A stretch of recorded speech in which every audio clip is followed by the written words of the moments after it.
My name is Savannah Peters. I'm a family nurse practitioner student, and today I will be going over the neurological system as well as the musculoskeletal system, and then Chris is going to be my patient today.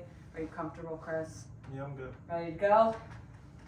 Yep. All right, so first we're going to test the 12 cranial nerves that we have. So I'm going to have you close your eyes for me. Plug one nostril. Okay, and tell me what you're smelling. Candle? Yep, and then do the same thing on the other side. Candle. Perfect. Okay, so his olfactory nerve is intact. Moving on to his optic nerve, I'm going to take the Snellen chart. Normally I'd be 20 feet away from him, but for the purpose of the video, obviously I can't do that. Go ahead and close, you can open your eyes, sorry. Go ahead and cover one of your eyes now. Okay, and read the lowest line you can. LTFPH. Okay, same thing with the other eye. LTFPH. Okay, perfect. So that is 20/20 vision. He does wear contacts. Moving on, so his optic nerve is intact. Moving on, I am going to test cranial nerves 3, 4, and 6, which are the oculomotor, trochlear, and abducens nerves, to make sure that those are all intact. So first I'm going to do the 6 cardinal fields of gaze test. So go ahead and look directly at my finger, and then follow me with just my finger.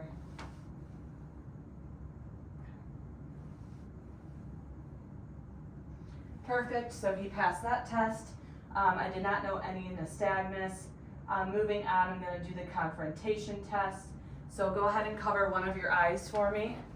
So he's covering his right, I'm going to cover my left. And then tell me how many fingers I'm holding up. 2. Go ahead and just look directly at me. 3.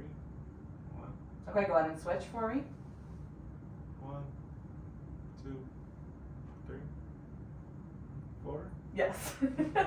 Perfect. So we passed the confrontation test. His peripheral vision is intact. And then lastly, I'm going to make sure that his pupils are reactive to light, and that he has accommodation, and that his eyes constrict. Okay.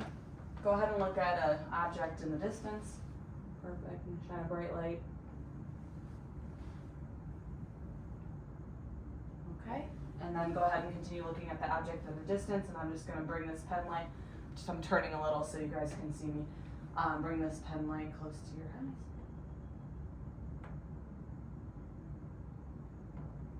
Okay, perfect.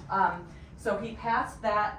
Patient does have perla, and that confirms that the oculomotor, trochlear, and abducen nerves are all intact. Moving on, I am going to test the trigeminal nerve next.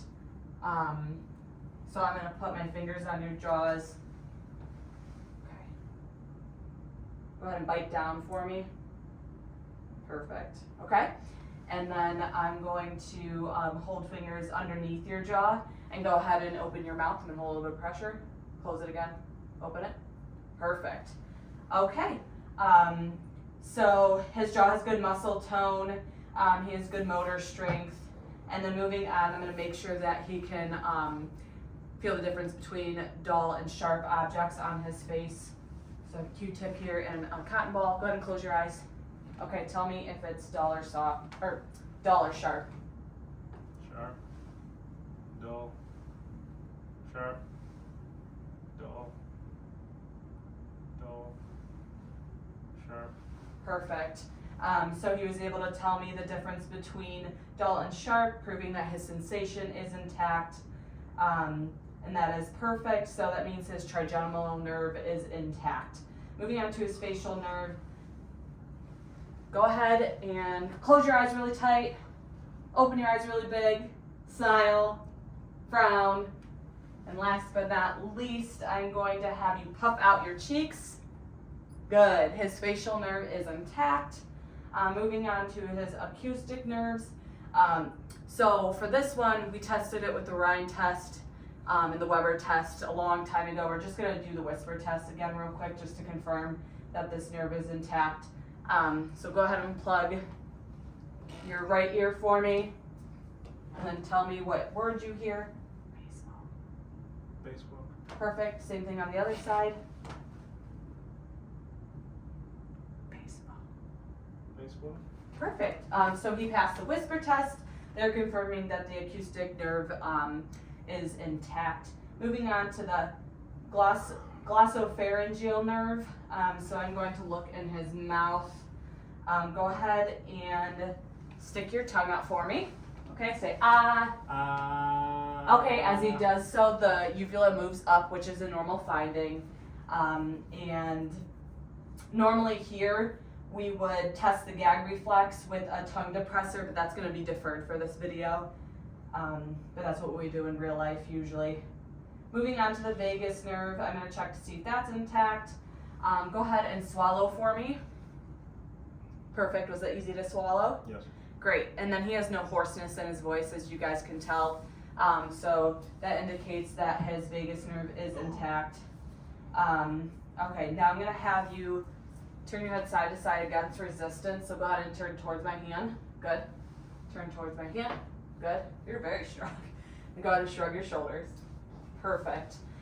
So that indicates that his spinal accessory nerves are intact. He is able to turn his head side to side and shrug his shoulders against resistance. Moving on to the hypoglossal nerve, checking if that is intact. Go ahead and stick your tongue out. Move it up and down. move it side to side for me. Okay, then go ahead and close your mouth, and then I want you to just push it against your cheeks on the right and left side.